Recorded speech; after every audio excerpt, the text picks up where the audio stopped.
নমস্কার বন্ধুরা, আমরা প্রতিদিন ক্যালেন্ডার দেখি, কাজের হিসাব করি, ছুটির অপেক্ষায় থাকি। আমাদের জীবনের সবকিছুই এই 7 দিনের সপ্তাহের ওপর ভিত্তি করে চলে। কিন্তু কখনো কি ভেবে দেখেছেন, প্রকৃতিতে বছর এবং মাসের পেছনে স্পষ্ট বৈজ্ঞানিক ও প্রাকৃতিক কারণ রয়েছে। যেমন পৃথিবী সূর্যের চারপাশে একবার ঘুরে আসতে 365 দিন সময় নেয়, আর তাতেই তৈরি হয় একটি বছর। আবার চাঁদ পৃথিবীর চারপাশে একবার ঘুরে আসলে তৈরি হয় একটি মাস। এমনকি পৃথিবী নিজের অক্ষের ওপর একবার ঘুরলে সময় নেয় 24 ঘন্টা, যা দিয়ে তৈরি হয় একটি দিন। কিন্তু 7 দিনের সপ্তাহ কেন? এর পেছনে তো কোনো ভৌগোলিক বা প্রাকৃতিক নিয়ম নেই। এটি 8 দিন, 10 দিন বা 5 দিনেরও তো হতে পারত। তাহলে 7 দিনের এই হিসাব এলো কোত্থেকে? এর উত্তর পেতে আমাদের ফিরে যেতে হবে আজ থেকে প্রায় 4000 বছর আগে। প্রাচীন মেসোপটেমিয়ার ব্যাবিলনীয়রা প্রথম 7 দিনের সপ্তাহের ধারণা তৈরি করে। ব্যাবিলনীয়রা ছিল অত্যন্ত দক্ষ জ্যোতির্বিজ্ঞানী। রাতের আকাশে তারা খালি চোখে 7টি উজ্জ্বল মহাজাগতিক বস্তু দেখতে পেত। এগুলো হল সূর্য, চাঁদ, মঙ্গল, বুধ, বৃহস্পতি, শুক্র এবং শনি। তারা মনে করত এই 7টি বস্তুর বিশেষ দৈব শক্তি রয়েছে এবং এরা তাদের জীবন নিয়ন্ত্রণ করে। প্রতিটি বস্তুকে তারা একজন প্রধান দেবতার প্রতীক হিসেবে মেনে চলত। তাই তারা এই 7টি দেবতাকে সম্মান জানাতে এবং সময়ের হিসাব রাখতে সময়কে 7 দিনের একটি চক্রে ভাগ করে নেয়।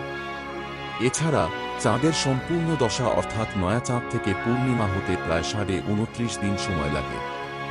একে 4 ভাগে ভাগ করলেও প্রতি ভাগে প্রায় 7 দিন করেই সময় পাওয়া যায়।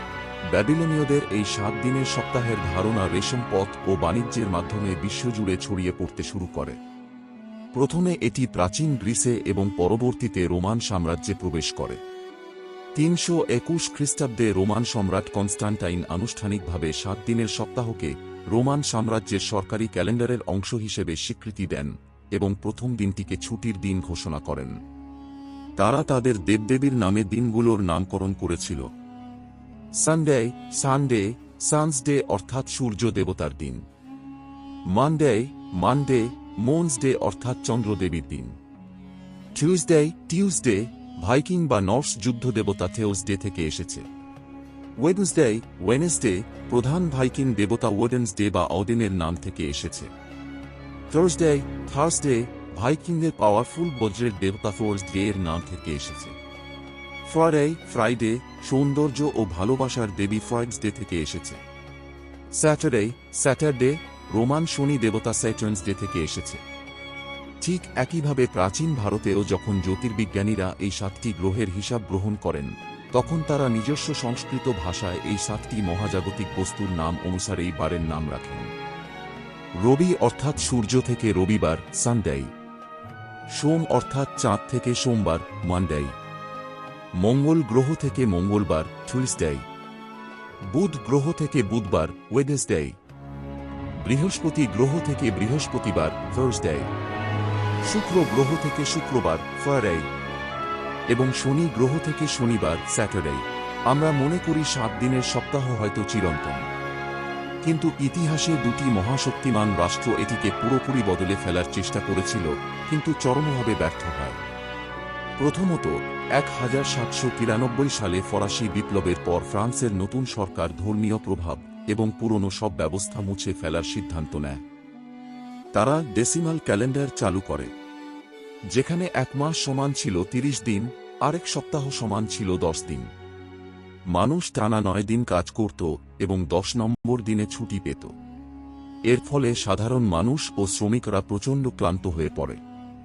এমনকি পশু পাখিরাও টানা 9 দিন কাজ করতে গিয়ে অসুস্থ হয়ে পড়তে থাকে। বাধ্য হয়ে মাত্র 12 বছর পর 1806 সালে নেপোলিয়ন বোনাপার্ট 10 দিনের সপ্তাহ বাতিল করে আবার পুরনো 7 দিনের সপ্তাহে ফিরে আসেন।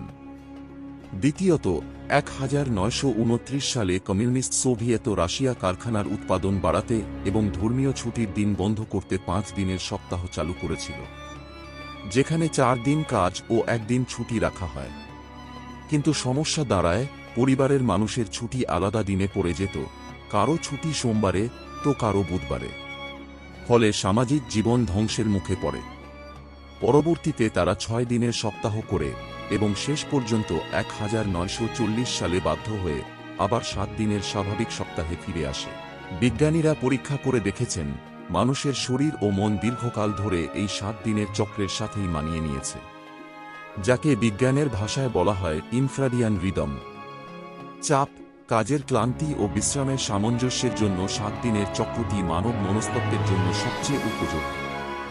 আজ পুরো পৃথিবী আন্তর্জাতিক মানদণ্ড মেনে এই 7 দিনের সপ্তাহই মেনে চলে। কোনো আধুনিক এআই বা শক্তিশালী প্রযুক্তি ছাড়া কেবল প্রাচীন মানুষের একটি সাধারণ হিসাব কিভাবে পুরো মানব সভ্যতাকে আজও নিয়ন্ত্রণ করছে, তা সত্যিই এক বিস্ময়কর ইতিহাস। আজকের এই ঐতিহাসিক গল্পটি আপনার কেমন লাগলো তা অবশ্যই নিচে কমেন্ট করে জানান। ভিডিওটি ভালো লাগলে একটি লাইক দিন এবং আপনার বন্ধুদের সাথে শেয়ার করুন। আর ইতিহাসের এমন অজানা রহস্যময় গল্প আরও দেখতে আমাদের চ্যানেলটি সাবস্ক্রাইব করে বেল আইকনটি চেপে রাখুন। ধন্যবাদ।